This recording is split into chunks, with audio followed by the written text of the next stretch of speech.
Hello everyone, this is Jason Berry coming to you back again with the Digital Health Wire show live at HIMSS. We're wrapping up the show at Style at the Heidi booth. I'm here with their CMO, Dr. Simon Koss. It's good to see you. How are you, Jason? Thanks for coming on the show. You're welcome.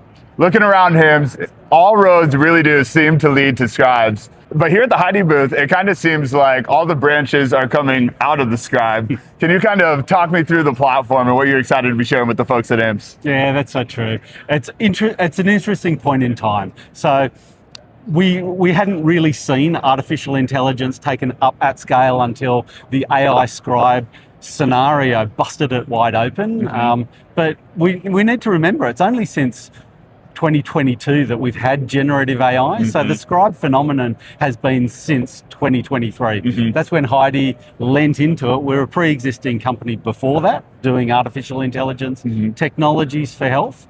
And it's been the success for the company, and it's what Heidi is known for. But you're right about branching out, because the Heidi mission is actually about how do we double the world's healthcare capacity? And that means anywhere where there's administrative burden or cognitive load, we're going to lean in with technologies to support that. So for us, that means the job starts before you even get to the doctor's office. There is a context window where you're able to take past information and you're able to put that in, whether it's letters, lab results, all of that can go in beforehand as prep. During the consultation, there's a scribe. We're making those notes better quality with evidence. At the end of the consultation, all of the tasks that you've talked about are collated and then they're readily actionable through our agentic orchestrator. There's revenue cycle and coding management. And then afterwards, we follow up with agentic calling. So for us, we've expanded the portfolio into a whole range of different AI scenarios. But I want to pick up on that other point that you made, that everyone's moving into the scribing category. If you're an EHR, if you're an existing evidence provider, we see those companies moving into the AI scribing space. So it's an interesting point in time, and it'll be fascinating to see how it plays out over the next couple of years. It is interesting. It always blows my mind to even think about how young the category truly is, like you pointed out. It's moving quicker than anything I've ever seen in my time in digital health. Even I thought the pandemic would be the breakneck, set the pace, and the scribes have been kind of lapping even the telehealth companies, the RPM companies of the pandemic era. You mentioned bringing evidence into the point of care. I got a chance to take a sneak peek at the product and everything back at Vive a couple of weeks ago. You guys had a big presence at Vive, had just completed an acquisition. You have a huge presence at HIMSS too. Thank you for sponsoring the Wi-Fi. Much of it's been saving me all week. Can you talk to me about the acquisition and about how you're bringing evidence to the point of care to empower clinicians? Yeah, good. So evidence was an in-house idea because we're clinically led. Our CEO, Dr. Tom Kelly, was a vascular surgical trainee when he founded the company.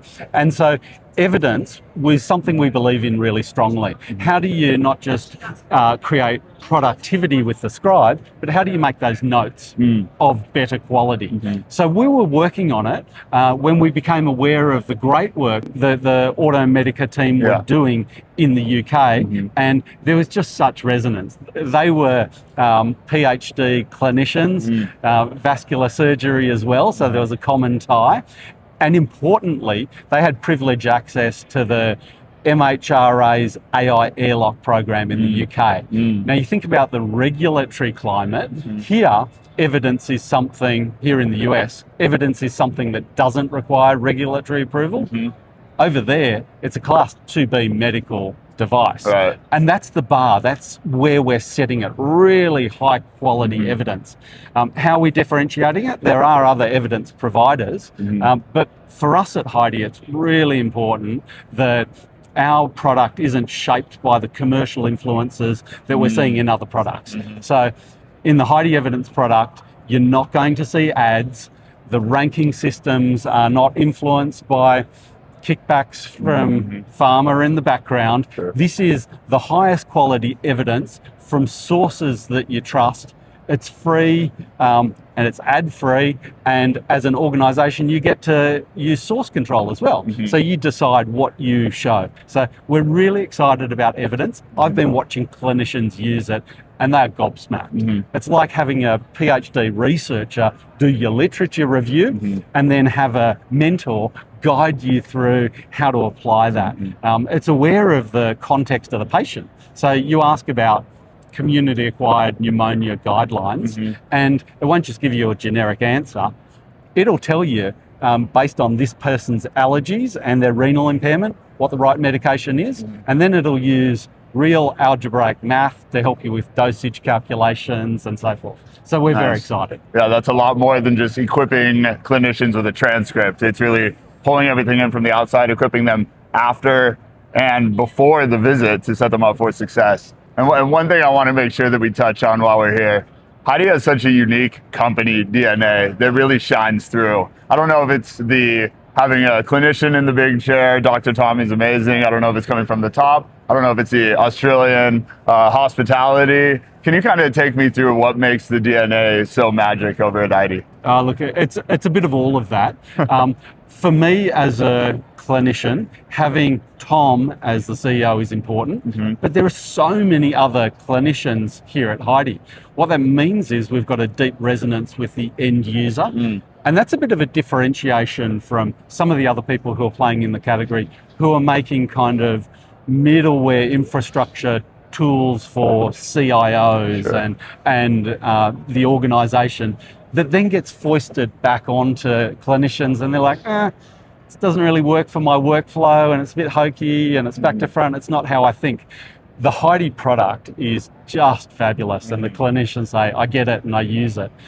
You talked about the rapid adoption, and this flies in the face of what we've seen in digital health in the past, because we've got these enterprise systems that are not created by clinicians, and you need a lot of change management and training and overhead to get them used, and productivity drops. So this turns it entirely on its head. So the culture at Heidi, we're a young organisation, we dream big, we're clinically grounded, and the momentum that we're seeing is just exciting. So the product now is in 190 countries, we're in 110 languages, we're doing 10 million notes plus per month. What that means for us is we're getting more turns on the cycle. We're learning faster than any other scribe company because we're doing more volume. And that just means that we can keep our edge and thinking about what's next. And there's a lot more to come. And you put your product where your mouth is. I know you started with the freemium model and really got it in the hands of as many clinicians as possible and let the product do the talking. So I've enjoyed this talk. I'm glad that you articulated what the clinicians got to see firsthand. Simon, thanks for coming on the show. Jason, thank you. All right, everyone. That's been the Digital Health Wire show. Thanks for tuning in. We'll catch you next time. Bye for now.